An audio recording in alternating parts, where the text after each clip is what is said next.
Assalamualaikum, kembali lagi dengan Samurai Max. Kali ini kami membahas tentang konsumsi BBM Wuling Cortez di dalam kota Samurai Max. Ya, hari ini kita mau tipis-tipis jalan di kota Bogor dari Cimapar ke Ciamas aja sih. Dengan kondisi kemacetan ala kadarnya ya.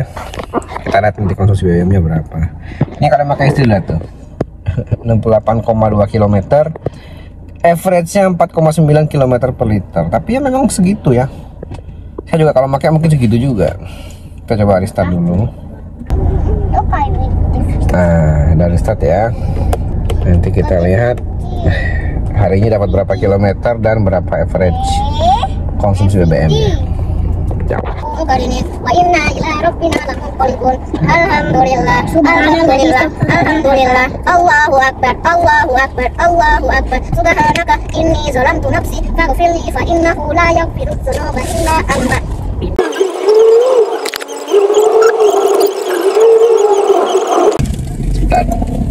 Punten, kasih.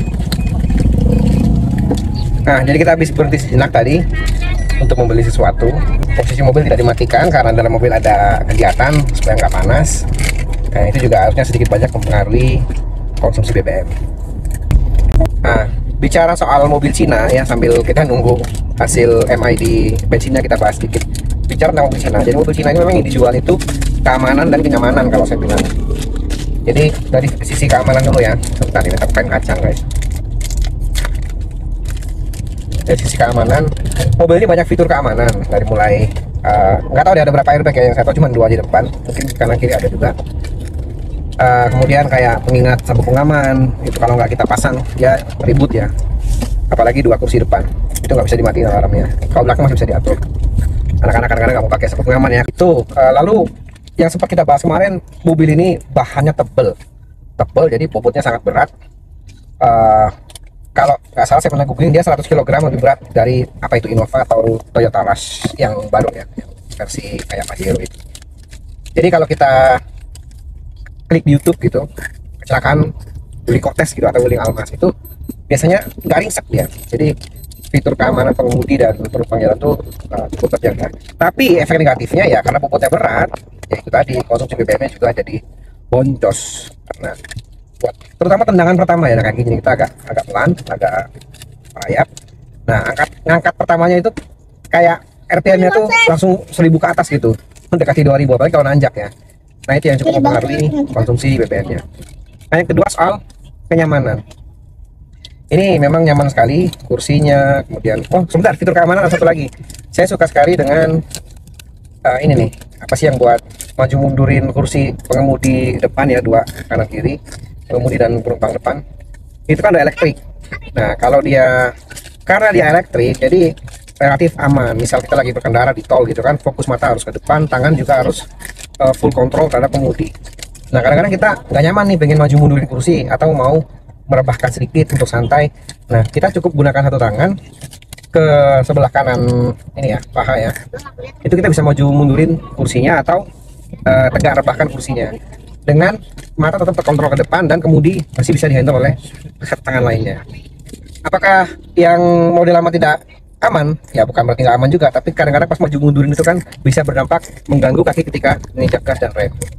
Nah, sedangkan kalau elektrik kita bisa mitigasi bahayanya maju mundurin kursi sambil mengemudi, apalagi kalau dalam kecepatan tinggi. Lalu kenyamanan, ini kalau dilihat, coba Ayu masih main laptop nggak Ayu? Masih, coba masih sedikit kak, mau nunjukin ke kamera tuh. Si sulung di belakang itu lagi bikin apa? Lagi bikin apa nak? Bikin apa kok enggak? Dia lagi bikin kayak desain gitu lah ala anak-anak SD. Dia jadi bawa laptop ditaruh di meja. Jadi di belakang kursi pengemudinya ada mejanya, dan itu bahannya soft touch, steady, nggak oglek, pokoknya nggak malu-maluin lah. Beneran bisa dipakai buat kerja ataupun makan. Jadi kalau naruh laptop di situ dia steady, bener-bener bisa dipakai buat kerja. Nah, itu salah satu fitur kenyamanan yang kami pertimbangkan ketika mengambil unit Cortez. Makan apa kak? Apa bacanya? Cuici. Oh, cuici. Yang motor kecil nggak ada tuh, cuici. Katanya cup. Cuy. Ayo, cuy ayo. Nah, ini memasuki daerah Udaya, alhamdulillah agak lengang ya. Kakak minum kartu aja. Karena ini kita mulai mengalami kemacetan. Ada itu tuh.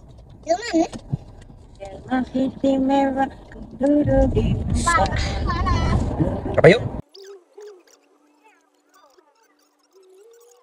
Nah, ada fitur lain yang saya cukup suka dari mobil ini.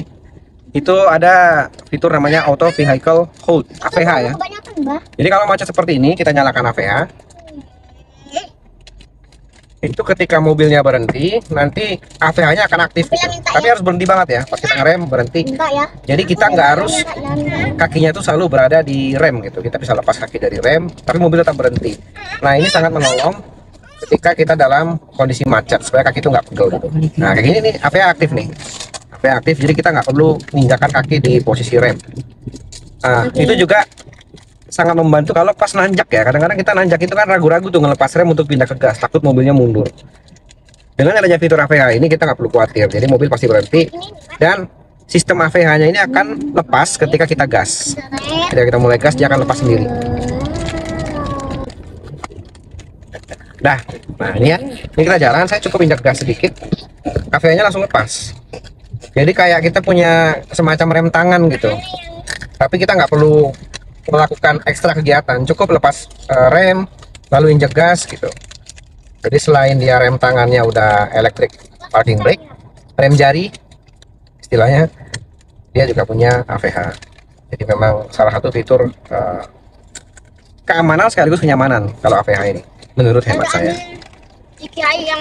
Nah, beginilah Bogor di kala libur. Merayap.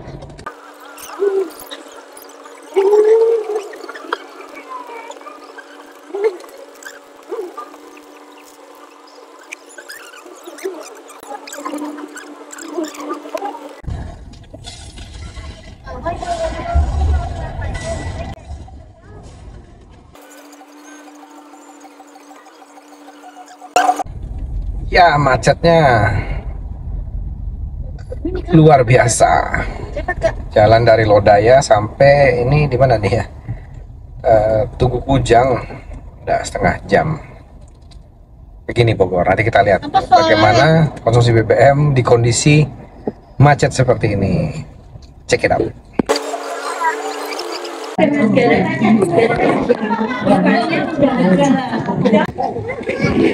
Ayo pelan-pelan nak.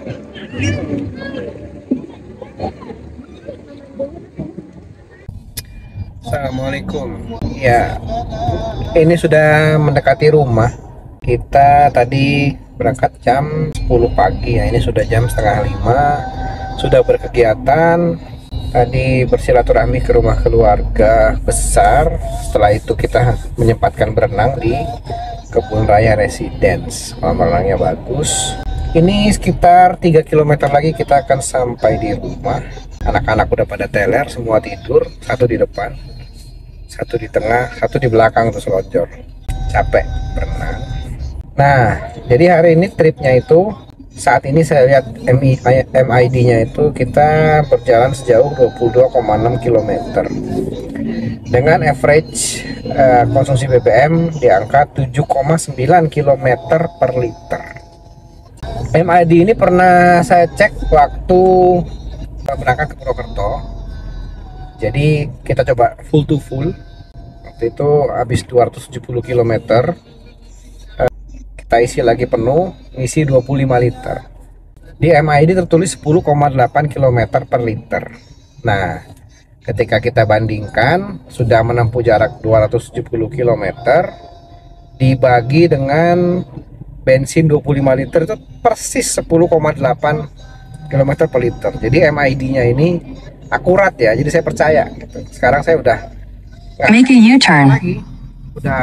Ya udah apa ya kata MID aja gitu. Nah, di kondisi sekarang ini 22,8 km kita sudah jalan hari ini dengan average BBM consumption 7,9 km per liter. Dan kita sudah berkendara in 500 meters, turn left. Hampir 2 jam di total ya, dari berangkat sampai pulang berangkat tadi sekitar 1 jam 16 menit, pulangnya ini 45 menit, jadi sekitar 2 jam kalau ditotal. Nah, artinya saya merasa hari ini sudah berkendara dengan sangat hemat. Jadi 22an kilometer, average BBM-nya 7,9 km per liter dalam kondisi macet. Ini coba saya pindahkan kameranya ke depan. Nah, jadi dari tadi kita ngobrol kondisinya tuh seperti ini. Makanya jarak 22 km kita menghabiskan waktu total tuh selama 120 menit. Berarti kecepatan rata-ratanya 11 km per jam. Itu. Saking Bogor ini sedang macet-macetnya ya, kondisi lagi libur panjang mungkin ya, semua orang mau keluar. Nanti kita bahas di video selanjutnya bagaimana cara mengemudi hemat. Sebenarnya hari ini saya mengemudi normal aja, nggak terlalu dihemat-hematin, nggak matiin AC, nggak nahan-nahan gas, banyak berhenti juga, mobil tetap kita nyalakan gitu. Nah, nanti kalau ada sesi kita akan coba bahas bagaimana mengemudi yang hemat. Misalnya matiin AC, ya kalau berhenti di pinggir jalan mobilnya dimatikan, kemudian nginjaknya gimana. Ada yang bilang 10 detik ngegas, 8 detik dilepas, tapi itu hanya berlaku di jalanan yang lancar ya. Kalau di jalanan macet seperti ini nggak bisa. Ya, berhenti lagi, ternyata mampir toko kue dulu. Bu ya, apa yang keluar. Kami lupa memotret MID ketika sampai di rumah. Waktu itu sekitar 25 km, dan ini adalah posisi 1 hari setelahnya, setelah mobil kami pakai hingga mencapai 32,8 km dengan average BBM consumption 7,0 km per liter, yang tentunya dengan kondisi kemacetan yang serupa. Sampai jumpa di Samurai Max selanjutnya. Wassalamualaikum. Terima kasih sudah menonton. Opini Samurai Max merupakan opini otomotif entusias dan bukan otomotif expert.